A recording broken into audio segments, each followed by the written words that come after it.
বন্ধুরা, আবারও একটা নতুন রেসিপি নিয়ে চলে এসেছি। আর এই নকশি পিঠাটা তো অসম্ভব মজার। একবার যে খাবে সে বারবার রিকোয়েস্ট করবে আপনার কাছে। তো এটা আশা করছি দেখে বুঝতে পারছেন যে কতটা লোভনীয় লাগছে। আর এটা সামান্য উপকরণে আর যে কেউ বানাতে পারবেন। আর যে খাবে তার মুখে লেগে থাকবে সারা জীবন, মনে রাখবে যে একটা পিঠে খেয়েছিলাম। তো আমি দেখুন এখানে সব রকমভাবে একটু দেখিয়ে নিলাম আগে। তো এটা পুরো ভিডিওটা স্কিপ না করে দেখবেন। আর ভালো লাগলে অবশ্যই একটা লাইক করবেন। আর যদি ভালো লাগে তো অবশ্যই আমার বন্ধু হওয়ার অনুরোধ রইল। তো দেখুন বন্ধুরা, আমি ভেঙেও দেখিয়ে নিলাম। প্রথমে এখানে আমি 1 কাপ ডাল নিয়েছি, 100 গ্রামের মতো ডাল দিয়েছি। তো 2 কাপ আমি জল দিয়ে নিচ্ছি। তো এটা একদম অন্যরকমভাবে বানাচ্ছি এখানে। এবারে আমি ডালটা একটু ঢাকা দিয়ে সিদ্ধ করে নেব। তো আমার সিদ্ধ হয়ে গেছে। এখানে স্বাদ মতো লবণ দিয়ে নিচ্ছি। আর এখানে একটু ফুড কালার দিয়ে নিলাম, একদম সামান্য পরিমাণে দিতে হবে, খুব বেশি দেওয়া যাবে না। তো সামান্য পরিমাণে দিয়ে নিয়েছি। তো দিয়ে একটু ডালটা ঘুটে নিচ্ছে। দেখুন ভালোভাবে এভাবে ঘুটিয়ে নিলাম। তো এখনও দেখে নিলাম কেমন আস্ত আস্ত আছে কিছুটা। পুরোপুরিভাবে মিহি হয়ে যেতে হবে, মিহি হয়ে যাবে। তো ততক্ষণ মিহি হয়নি বলে আমি একটু ঘুঁটে নিচ্ছি। ডাল ঘুটনি দিয়ে ঘোটা যাবে, এটা দিয়েও ঘুটে নিলাম একটু। তো ভালোভাবে ঘোটানো হয়ে গেছে। এখন আমি এখানে 2 কাপ মতো জল দিয়ে নিলাম। জলটা যখন ফুটে উঠেছে এখানে 1 কাপ আমি আটা নিয়েছি। এটা চালের গুঁড়ো দিয়েছি আমি। তো এটা চালের গুঁড়ো দিলে বেশি খেতে ভালো লাগে, অবশ্যই চালের গুঁড়োটা দেওয়ার চেষ্টা করবেন। তো চালের গুঁড়ো দিয়ে আমি এখন নেড়ে চেড়ে নিচ্ছি। আমার গ্যাসটা কিন্তু এখনও অন আছে, দেখুন টকবক করে ফুটছে। দিয়ে অনবরত নেড়ে চেড়ে নিতে হবে। দেখুন যখন এমন শুকনো ভাব এসে গেছে, আর এটা এই প্যাচুলার দিয়ে এভাবে চেপে চেপে দিবেন। যদি না হাতের কাছে প্যাচুলার থাকে তাহলে বাটির পিছন সাইড দিয়ে একটু চেপে চেপে মাখতে হবে। তো আমার এটা ভালোভাবে মাখা হয়ে গেছে। যেহেতু দলা যেন না হয় ওই জন্য বাটির পিছন সাইড দিয়ে মাখতে বললাম। এটা সাইডে সরিয়ে রেখে দিচ্ছি, এখন ঠান্ডা হতে থাক। আমি এখানে 2 কাপ পরিমাণ, মানে 1 কাপ পরিমাণ জল দিয়ে নিলাম। আর 2 কাপ চিনি দিয়ে দিচ্ছি। 2 কাপের একটু বেশি লাগবে, আমি দেখিয়ে নিচ্ছি যে কেমন দিচ্ছি। এখানে 120 ml। তো আমি 2 কাপের বেশি একটু চিনি দিয়ে নিলাম। তো আমার এটা লাল হওয়ার কারণ হলো আমি একটু খেজুরের গুড় দিয়েছি, আবারও একটু দিয়ে নিচ্ছি। তো একটা কালারটা, খেজুরের গুড়ের স্মেলটা ভালো লাগবে, কালারটাও ভালো হবে। আর এই স্মেলটা মানে খেতেও ভালো লাগবে। তো দেখুন দিয়ে আমি জাল করে নেব। এখানে আমি 2টো এলাচ দিয়ে নিচ্ছি।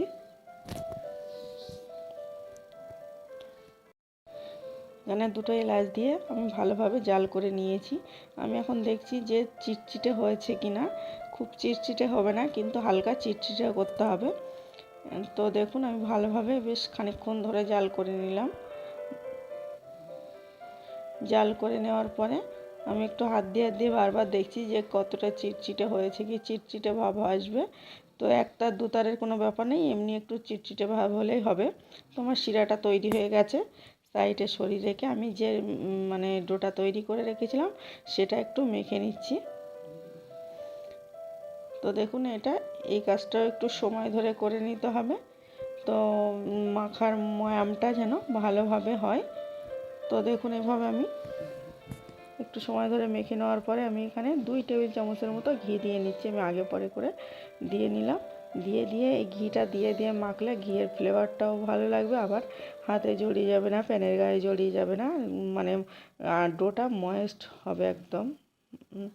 তো দেখুন ভালোভাবে এইভাবে একটু একটু করে ঘি নিচ্ছি আর আমি মেখে মেখে নিচ্ছি, তাহলে পুরো ভিতরে ভালোভাবে ঘিটা লেগে যাবে। তো এভাবে ঘি দিয়ে ভালোভাবে আমার মাখা হয়ে গেছে। এখন আমি এটা থেকে ছোট ছোট করে লেচি কেটে নেব। তো দেখুন এভাবে ছোট ছোট করে লেচি কেটে নিয়ে 2 হাতের তালু দিয়ে একটু চেপে এভাবে একটা গোল শেপ দিয়ে নিচ্ছি। তো শেপ দিয়ে নেওয়ার পর এখানে একটা পেন নিয়েছি আমি, পেনের পিছন সাইডটা দিয়ে একটু ঘুরিয়ে নিচ্ছি। ঘুরিয়ে নেওয়ার পরে আমি এখানে একটা মানে স্টার ডিজাইন করা, এটা দিয়ে একটু চেপে নিলাম, তাহলে দেখতে ভালো লাগবে। যেহেতু নকশি পিঠা, তো এটা দেখতে সৌন্দর্য হবে, খেতেও ততটাই মজার। মানে একবার না খেলে বুঝতেই পারবে না যে এটা কতটা মজার হয়েছে। তো এখানে আমি একটু কানা দিয়ে, একটু চামচ দিয়ে আবারও একটু ঘুরিয়ে ঘুরিয়ে নিলাম। দেখুন কতটা লোভনীয় হয়েছে আর অসম্ভব মজার লাগছে। তো দেখুন আবারও আমি একটা দেখিয়ে নিলাম পেন দিয়ে, মাঝার সাইডটা একটু ফাঁকা করে নিয়ে তারপরে আমি এই স্টারটা বসিয়ে এভাবে শেপ দিয়ে নিয়ে তারপরে কানা দিয়ে আমি এভাবে একটু কেটে কেটে নিচ্ছি, একটু চেপে চেপে দিচ্ছি, কেটে কেটে নয়। দেখুন কত সুন্দর একটা মজার একটা শেপ হয়েছে। তো আমার সবগুলো এভাবে বানানো হয়ে গেছে দেখুন। তারপরে আমি এখানে একটা প্যান বসিয়ে দিয়েছি, তেলটা গরম হয়ে গেছে আমার। তো আমি এটা বোঝার জন্য একটু ছোট্ট করে ডো তৈরি দিয়ে নিলাম। তো দেখুন ফুলে উঠছে সঙ্গে সঙ্গে। তো আমি এই পর্যায়ে আমি সবগুলো পিঠা দিয়ে নেব।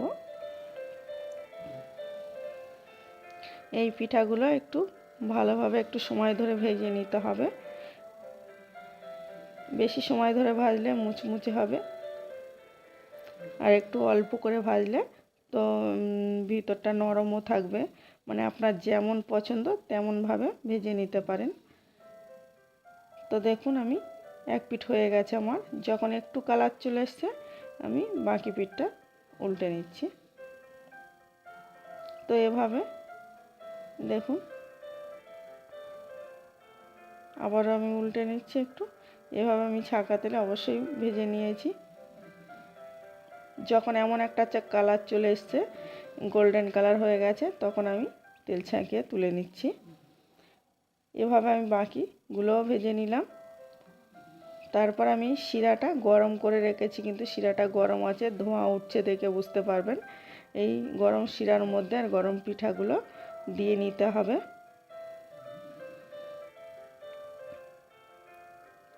তো দেখুন গরম পিঠাগুলো এভাবে দিয়ে একটু নেড়ে চেড়ে, ধোঁয়া উঠছে আশা করছি দেখে বুঝতে পারছেন যে একদম গরম দিয়েছি।